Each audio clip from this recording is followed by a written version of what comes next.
The charge against Frederick Pastor, a theatre producer, and Jeremy Williams, a theatre director, is that they caused to be shown on April the 23rd of this year at the Fulchester Palace Theatre a comedy entitled Public Lives, which contained acts and words which, taken as a whole, could be termed obscene. Miss Mandy Jenkins, an actress who was engaged to play one of the parts, says she was dismissed by the defendants when she refused to perform certain scenes that she considered to be obscene. So you're saying, Miss Jenkins, that the play you were contracted to perform, in fact, turned into a very different play indeed? Yes, that's right. What's the first play, the one you read when you agreed to appear in it? Was it a respectable play? Oh, perfectly respectable. When you performed it at rehearsals, it was a respectable play? Yes. Well, it was a very witty, near-the-knuckle piece of theatre. I mean, two men in a bed dressed in pyjamas can be very funny. Now, two men stark naked doing what they were supposed to do, it went right over the top. I mean, the same for the women. I just couldn't wear it. Wouldn't wear it, Miss Jenkins? I wouldn't not wear it, I should have said. Yes. So when you refused to go over the top, as you call it, another actress was engaged to play your part? Yes. Did you attend the opening night? Yes, I bought a ticket. And what did you think of the play, Miss Jenkins? It was worse than I expected. It really was obscene. It didn't surprise me at all that they closed it down. Why do you say it was obscene? Well, you just don't do that sort of thing undressed on a stage. Thank you, Miss Jenkins. Have you seen O Calcutta, Miss Jenkins? I have. What did you think about that? It gave me the shudders. Fool Houses for over 3 years didn't give all those people the shudders. Chacun a son goût. Exactly. I was about to make that precise point. And on y soit qui mal y pense. Do you mind if we continue the evidence in English, Mr. Parsons? I'm sorry, my lord. I was simply making the point that evil is in the eye of the beholder, and I believe the witness was agreeing with me. I think we all agree with that. How have you known the defendant, Mr. Williams, for, Miss Jenkins? About 2 years. Have you known him intimately? Oh, my lord, with great respect, that question can have no relevance to this charge. We will see, Mr. Lotterby. Is it relevant? Relevant to the evaluation of this witness's testimony, my lord. Very well, ask your question. Thank you, my lord. Have you known him intimately?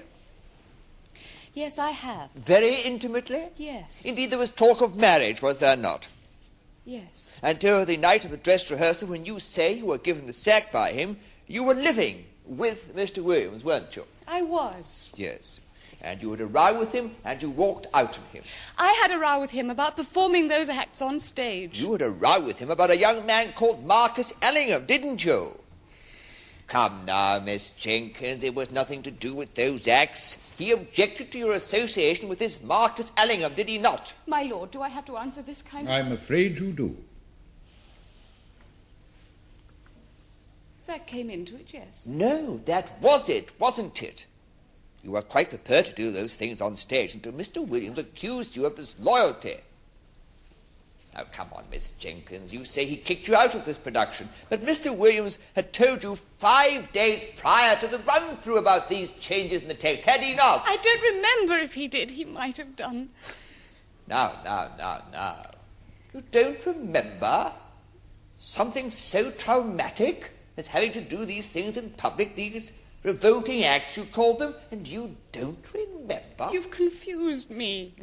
Then I put it to you in order to clarify your mind that you knew you might have to perform these acts in public, and this row on the dress rehearsal blew up about your association with this other man, and you used this business about being revolted as a pretext to leave Mr. Williams high and dry.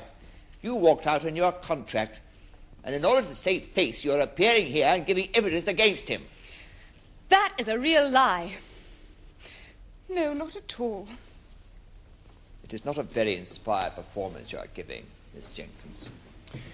Miss Jenkins, were you ever prepared to perform these acts of simulated sexual intercourse on a public stage? No, I was not. Thank you, Miss Jenkins.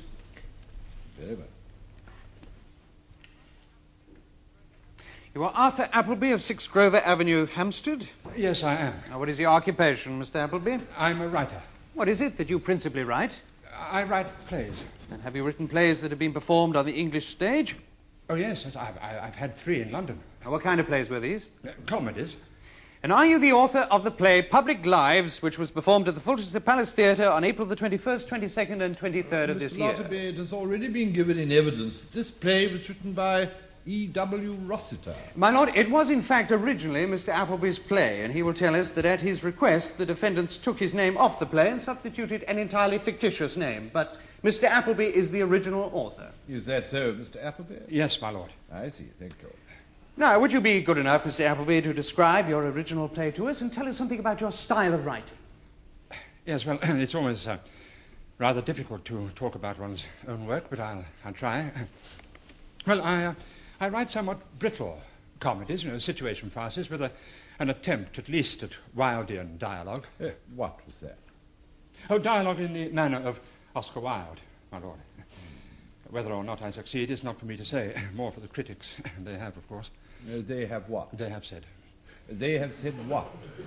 Oh, more often than not that I haven't succeeded. I believe, my lord, Mr. Appleby is indulging in an exercise in self-denigration. In some quarters his work is most highly thought of. My lord, with respect, that has yet to be established. I agree. Mr. Appleby, you were explaining about your style of writing. Oh, yes, I'm sorry. I like to take a situation in the manner of Shaw and reverse it. In the manner of who? George Bernard Shaw, my lord. Now, Noel Coward's Private Lives is by now part of the legend of the British theatre. It's the story of two honeymoon couples. Mr. Appleby, am I to take it that you write in the manner of Wilde, Shaw, and Coward? Oh, I hope I have my own distinct style of writing, my lord, but it is to these authors that I feel I owe my origins. Oh, Private Lives. Well, it's the story of two honeymoon couples who find themselves in adjacent rooms at a Riviera hotel. Now, one of the men has been married previously to the other's newlywed. And the play is a very clever and witty account of the mélange that follows. Now, that's Mr. Coward's play, Mr. Appleby. Now, what about yours? Yes, well, now, to reflect the times that we live in, permissive society and all that, I mixed the couples up even further, just to see what would happen. I put the two men together in one room and the two women together in the other room. And I suggested two homosexual relationships and tried to develop the ensuing confusion in terms of situation and dialogue. And what happened to this play, Mr. Appleby? Oh, Mr. Pastor liked it, and we drew up a contract. And I went to the read-through, and I enjoyed every minute of it. And I attended 3 rehearsals. The whole thing was coming along splendidly. It was going like a house on fire. And then I went to the dress rehearsal, if you could call it that, and I was absolutely flabbergasted. Why were you flabbergasted? Well, the actors were playing some of the scenes stark naked. I mean, the point of those scenes was completely destroyed. The play was transformed from a sophisticated comedy of manners into a quite objectionable display of sexual happenings. Were there changes in the text from the original? Oh, yes, it is unrecognizable. So what did you do? Well, I pleaded for a return to the text. I pleaded with both Mr. Pastor and Mr. Williams. Well, what did they say? They said, it's better like this, and besides, you'll make a mint out of it. So what did you reply to that? I replied that I would sooner not make a mint out of the baser instincts of humanity, and I asked for my name to be taken off it. And they complied with this request? Yes. Thank you, Mr. Appleby. Mr. Appleby, I have some press cuttings here which refer to certain first nights that took place last year. I read a couple of extracts for you. The dialogue is so banal that I won't embarrass the author by printing his identity. But judging from the origins of his name, I suggest he returns to the cider trade. And the writing was so tedious that by the middle of Act 2, not only the audience, but the actors as well, had fallen into a state of soporific insensibility. Now, can you tell me who wrote these plays? I did.